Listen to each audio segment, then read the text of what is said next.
प्रभु यीशु मसीह के मधुर और मीठे नाम में आज दिनांक 20 सितंबर दिन शनिवार को आप सब श्रोताओं का स्वागत करते हैं।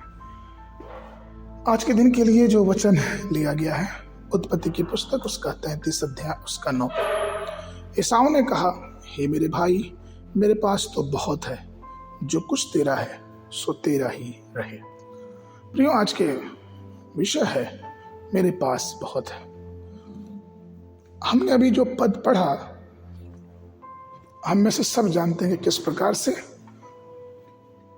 एसाव और याकूब दो भाई, एसाव पहले पैदा हुआ और याकूब एसाव की एड़ी पकड़े हुए पैदा हुआ।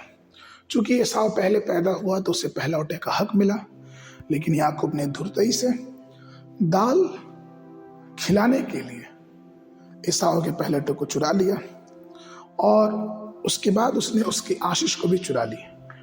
एसाव के मन में द्वेष था, गुस्सा था, लेकिन कई वर्ष बीतने के बाद वे द्वेष व भावना शत्रुता भी धीरे धीरे कम हो गई।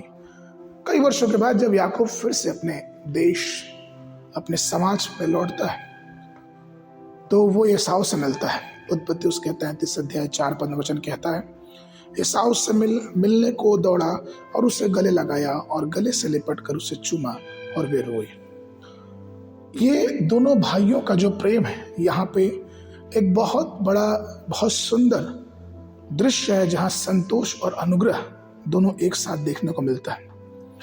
चूंकि याकूब ने अपने भाई के लिए बहुत सारे उपहार भेजे, गाय, बैल, ऊंट और जितने भी पशु जानवर थे उसको भेजा, लेकिन क्या ही ये उत्तम बात है कि एसाव ने भी कहा कि नहीं मेरे भाई, मेरे पास बहुत है, जो तुम्हारा है तुम अपने पास रखो।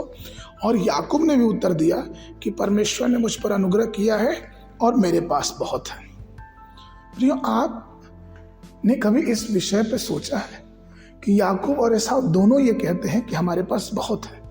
आज पूरी दुनिया में लोग असंतोष से जीते हैं। प्रतीत होता है कि उन्हें जितना भी मिले वो उनके लिए कम ही है, वो पर्याप्त नहीं है, वे और अधिक पाने की लालसा रखते हैं। लेकिन आज एसाव और याकूब के जीवन से हमें और आपको सीखने को मिलता है कि परमेश्वर की कृपा से मेरे पास सब कुछ है। प्रेरित पौलुस एफिसियों की पत्री उसका 4 अध्याय 28 पद में कहते हैं, चोरी करने वाला अब चोरी ना करे, परंतु अपने हाथों से भले काम करके परिश्रम करे कि जिससे प्रयोजन हो उसे देने को उसमें उसके पास कुछ रहे। उसी के साथ साथ फिलिपियों 4 उसके 11-12 पद में पौलुस ये भी कहते हैं, यह नहीं कि मैं अपनी घटी के कारण यह कहता हूँ, क्योंकि मैंने यह सीखा है कि जिस दशा में मैं हूँ उसी में संतोष करूँ। मैं दीन होना भी जानता हूँ और बढ़ना भी जानता हूँ। हर एक बात और सब दशाओं में तृप्त होना, भूखा रहना और बढ़ना घटना सीखा है। प्रियों, संतुष्ट रहना जीवन का एक बहुत मूल सुख है। जब हम अपने जीवनों में संतुष्ट रहने की बातें सीख लेते हैं तो हमारा जीवन प्रभु के आनंद से और उसके अनुग्रह से और उसकी आशीषों से भर जाता है। इसलिए प्रिय, परमेश्वर को धन्यवाद दें और ये कहें कि हाँ प्रभु, आपके अनुग्रह से मेरे पास सब कुछ है। आगे के मनन के लिए फिलिपियों की पत्री उसका 4 अध्याय 18 पद, मेरे पास सब कुछ है वरन बहुत आयस से भी है। जो वस्तुएं तुमने इपफ्रादीतुस के हाथ से भेजी थी उन्हें पाकर मैं तृप्त हो गया। वह तो सुगंध और ग्रहण करने के योग्य बलिदान है जो परमेश्वर को भाता है।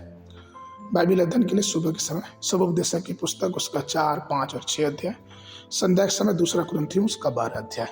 परमेश्वर आप सबको आशीष देवे। सब